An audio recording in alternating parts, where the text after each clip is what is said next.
Ini anggota DPRD Provinsi Sumatera Utara mau melihat situasi rumah tidak layak huni menyeberang Sungai Sogai Adu. Ya kan Bang? Sungai Sogai Adu. Bersama dengan Kepala Desa Semi Lawe.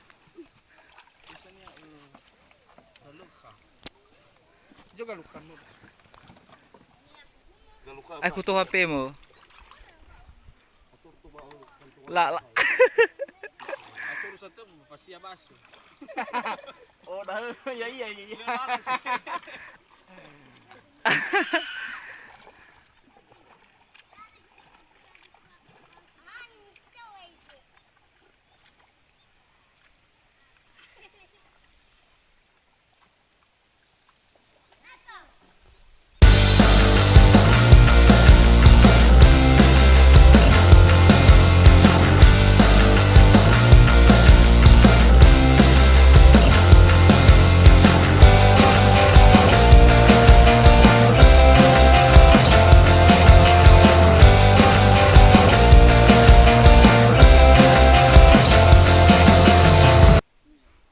Sekarang giliran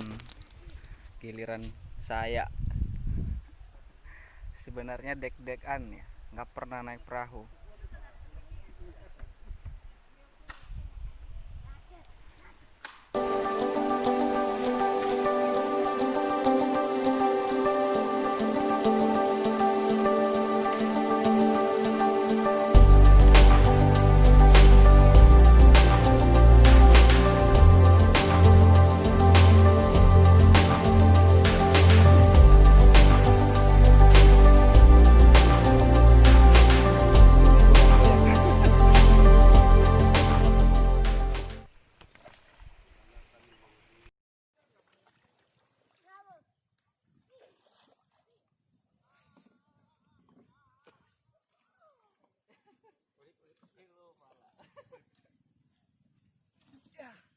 Akhirnya